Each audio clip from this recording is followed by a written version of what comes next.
Hello all. So in previous lecture we understood the types of computers basically. Now the types which already we understood are types of digital computers. Why it is known as digital computer? It is so basic thing because they work on the binary system.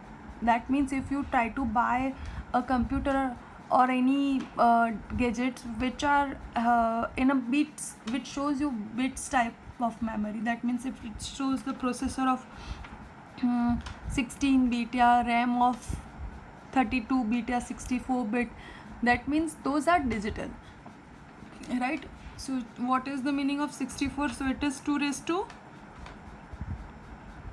to 1, that is 2, 2 raised to 2, that is 4, 2 raised to 4, that is up to so on. So what should be 64?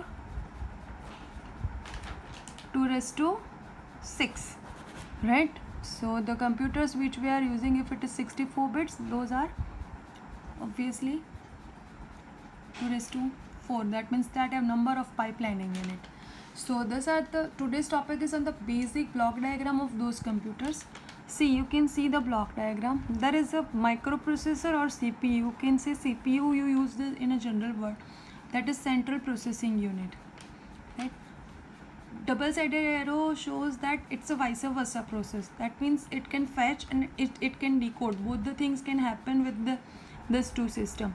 So CPU can fetch the instruction from memory as well as it can decode and store the instruction to memory, right? Clock shows you the timing. That means pulse, it will be given to the CPU.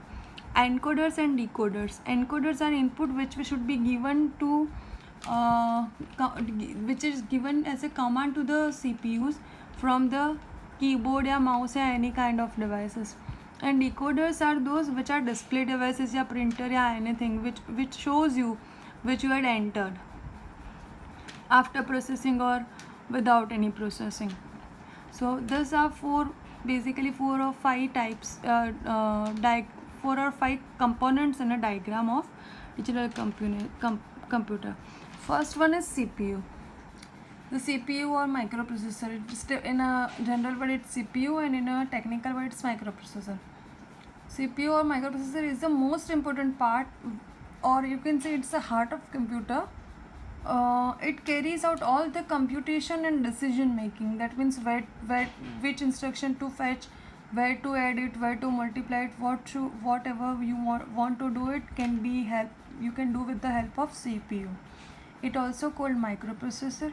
A microprocessor have a block called ALU, a number of registers and counters. Counters for constant counting, registers are to consume and store the values, and ALU, that is arithmetic logical unit, which will help you to do the perform of arithmetic as well as logical.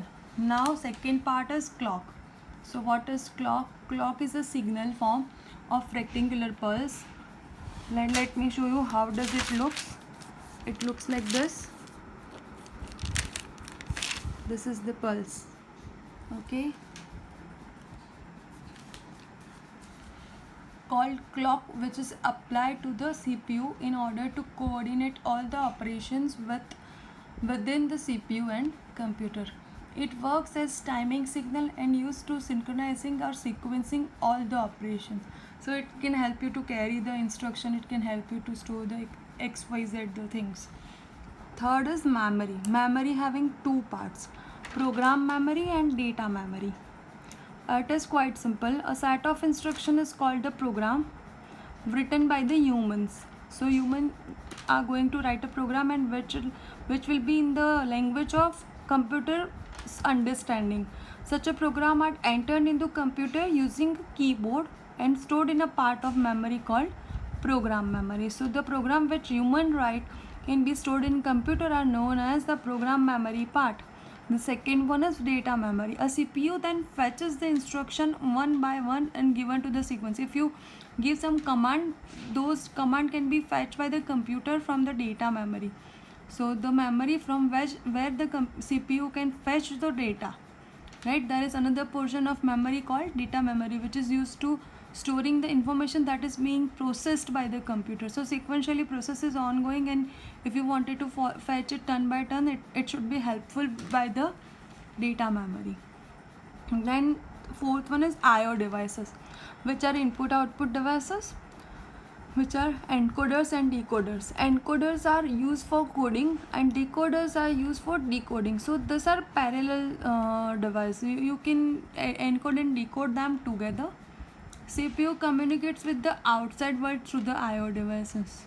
So outside world in the sense from human to human. In between there is a system which is computer, but starting point of computer and ending point of computer can be I/O devices. Fifth one is hardware and software. The physical components like as interconnecting wires, ports, connectors, etc. are called as hardware. A set of instruction is called a program, and the group of program is called as software. So there are so many softwares available in the market. If you wanted to perform some things, some operations, you need software which is going to help computer to understand the process of it, right? So it is known as software, and the small parts are known as the hardware. So this is the basically block diagram of digital computer system. Thank you.